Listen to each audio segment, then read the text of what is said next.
Assalamualaikum warahmatullahi wabarakatuh. Pada kesempatan ini saya akan membahas tryout yang pertama, logika matematika. Langsung saja soal yang pertama. Perhatikan pernyataan berikut. P. Andi suka makan buah mangga. Q. Andi suka makan buah jambu. R. Andi suka makan buah salak. Jika P atau negasi P atau Q bernilai benar, maka pernyataan yang benar berikut adalah kita akan bahas. Nah, di sini ada P atau negasi P atau Q. Nah, karena ini negasi, kita akan ubah dulu.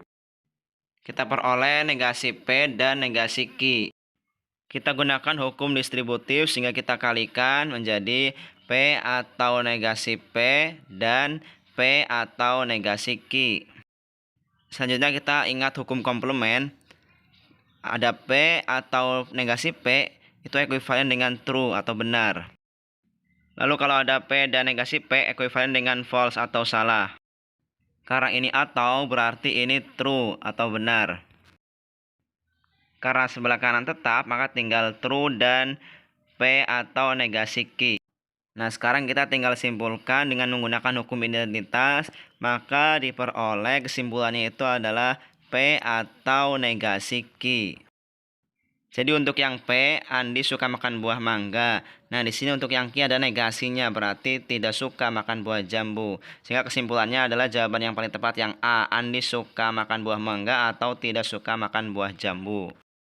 Soal nomor 2, perhatikan pernyataan berikut. Yang P, Andi suka makan buah mangga, Q, Andi suka makan buah jambu, dan R, Andi suka makan buah salak. Jika ini bernilai benar, maka pernyataan yang benar berikut adalah, sekarang kita cermati, untuk yang ini negasinya bisa kita keluarkan. Sehingga menjadi yang ini kita keluarkan negasinya, maka menjadi negasi P atau negasi Q. Karena kalau kita kalikan hasilnya sama dengan yang atas. Yang ini negasinya juga kita keluarkan, jadi diperoleh negasi P atau Q. Kalau kita kalikan hasilnya juga seperti yang atas. Untuk yang ini tetap, yaitu P dan Q. Langkah selanjutnya kita kalikan dengan negasi, kemudian kita negasi kalikan dengan atau, dan negasi kalikan dengan negasi. Negasi kali negasi, sehingga diperoleh P atau negasi Q. Negasi sama atau menjadi dan, lalu negasi sama negasi maka menjadi P atau Q. Yang belakang tetap. Selanjutnya untuk yang bagian depan ini kita gunakan hukum distributif. P-nya kita keluarkan maka menjadi P atau negasi Q dan Q. Ini tetap P dan Q. Selanjutnya kita ingat kembali hukum komplement. Kalau ada P atau negasi P itu ekuivalen dengan true. Kalau P dan negasi P itu ekuivalen dengan false. Nah, di sini ada negasi Q dan Q, berarti ini false. Selanjutnya kita gunakan hukum identitas. Nah, karena di sini ada false, maka diperoleh P atau P dan Q. Berarti bisa P saja bernilai benar. Lalu di sini ada P dan Q. Sehingga bisa diperoleh kesimpulan P dan Q. Nah, jadi jawaban yang tepat adalah yang B. Andi suka makan mangga dan jambu. Soal nomor 3, penarikan kesimpulan yang sah dari argumentasi berikut. Jika negasi P maka Q, Q maka R bernilai benar, maka pernyataan yang benar berikut adalah, dari sini kita bisa gunakan silogisme sehingga kita bisa coret Q-nya, maka diperoleh negasi P maka R. Negasi P maka R ini ekuivalen dengan negasi P atau R. Nah, negasi dengan negasi maka kita dapatkan P atau R. Jadi jawaban yang tepat adalah yang C. Selanjutnya nomor 4, ingkaran dari pernyataan. Apabila guru tidak hadir maka semua siswa bersukaria adalah, negasi dari jika P maka Q adalah P dan negasi Q.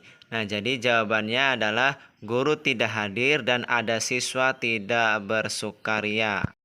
Jadi jawaban yang tepat adalah yang A. Soal nomor 5, diketahui beberapa premis sebagai berikut.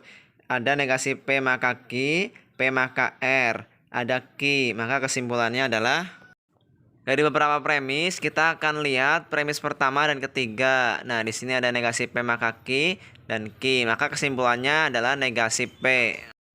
Selanjutnya kita akan cari kesimpulan dari premis kedua dan keempat. Jika P maka R negasi P, maka kesimpulannya diperoleh adalah negasi R. Jadi jawaban yang tepat adalah yang C.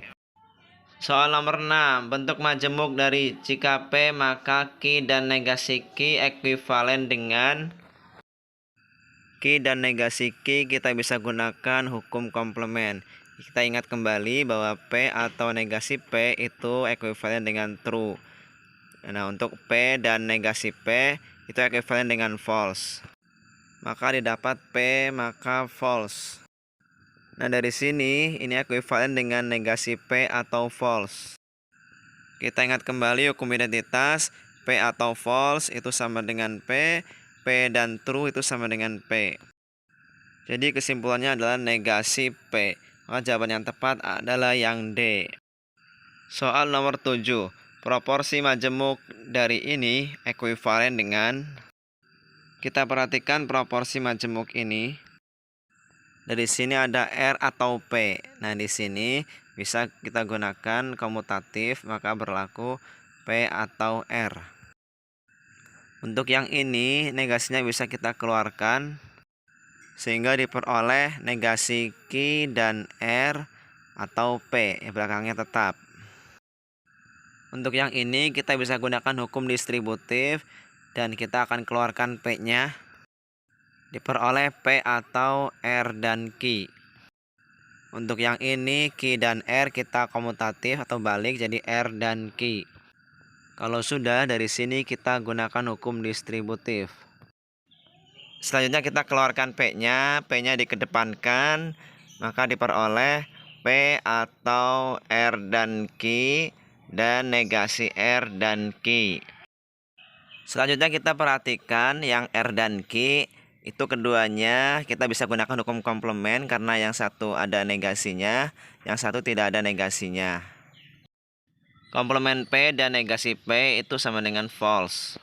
Selanjutnya ingat hukum identitas, P atau false itu sama dengan P dan true itu sama dengan P. Jadi kesimpulannya adalah P, jadi jawaban yang tepat adalah yang A. Soal nomor 8, proporsi majemuk P atau Q maka R ekuivalen dengan, kita akan jabarkan P atau Q maka R. Karena ini implikasi maka ekuivalen dengan negasi P atau Q atau R. Setelah itu kita kalikan maka diperoleh negasi P dan negasi Q. Nah, ini kita bisa balik ya, karena berlaku sifat komutatif, maka bisa kita tuliskan R atau negasi P dan negasi Q.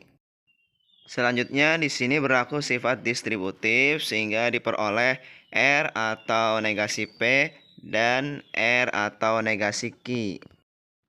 Selanjutnya di sini bisa kita gunakan sifat komutatif ya, kita balik sehingga bisa dituliskan negasi P atau R dan negasi Q atau R. Nah, yang ini ekuivalen dengan P maka R dan yang ini adalah ekuivalen dengan Q maka R. Jawabannya adalah yang dan, jadi jawaban yang tepat adalah yang E. Soal nomor 9. Jika saya makan maka saya kenyang. Saya makan, jadi saya kenyang. Bentuk argumen di atas merupakan salah satu bentuk argumen. Kita ingat kembali untuk modus ponen, jika P maka Q, P maka kesimpulannya adalah Q.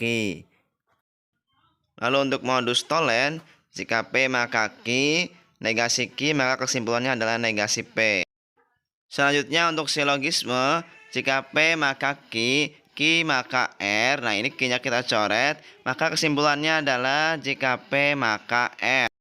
Kita lihat kembali ke soal. Nah, jika saya makan berarti ini P, maka saya kenyang berarti ini Q. Nah, saya makan berarti kesimpulannya adalah jadi saya kenyang. Nah, berarti ini adalah modus ponen.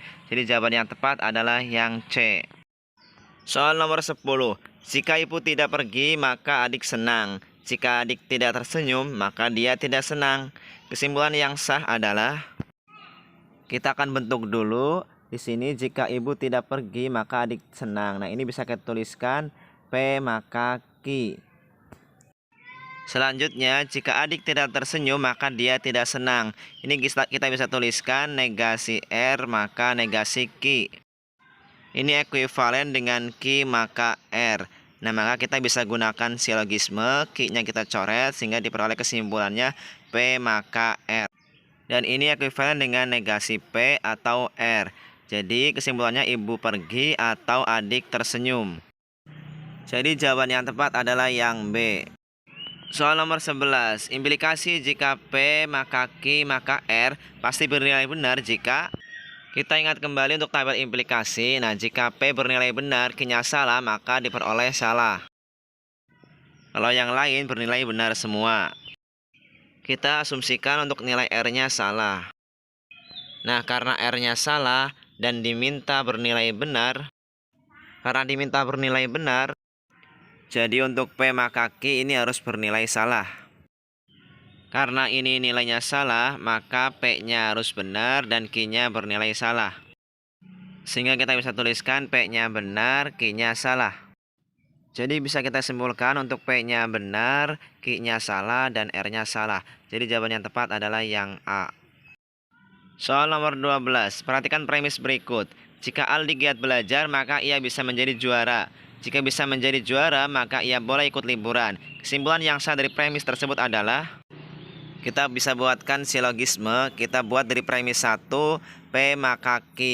Untuk premis 2 adalah Q maka R. Nah, maka bisa kita simpulkan, kita coret Q-nya, maka diperoleh P maka R. Nah, jadi kesimpulannya adalah Aldi giat belajar, maka ia boleh ikut liburan.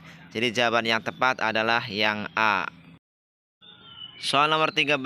Di antara kalimat berikut merupakan pernyataan, kecuali pernyataan itu adalah dapat ditentukan nilai kebenarannya baik benar ataupun salah. Jawaban yang belum tentu jelas kebenarannya adalah yang A, di mana Ani membeli baju. Soal nomor 14. Diketahui premis-premis berikut. Premis 1, jika R maka P dan Q. Premis kedua adalah R. Simpulan yang sah berdasarkan kedua premis di atas adalah, kita bisa gunakan modus ponen. Jika R maka P dan Q, R, maka kesimpulannya adalah P dan Q. Jadi jawaban yang tepat adalah yang C. Soal nomor 15. Perhatikan tabel di bawah ini. Nilai kebenaran dari kolom negasi P dan negasi Q adalah, kita lihat tabel kebenarannya. Karena di sini negasi P maka menjadi SSBB. Lalu yang negasi Q adalah menjadi SBSB. Kita ingat untuk konjungsi atau dan, benar-benar itu benar, maka selain itu salah. Jadi kesimpulannya adalah SSSB. Jadi jawaban yang tepat adalah yang D. Itu saja yang bisa disampaikan, mudah-mudahan ada manfaatnya. Terima kasih. Assalamualaikum warahmatullahi wabarakatuh.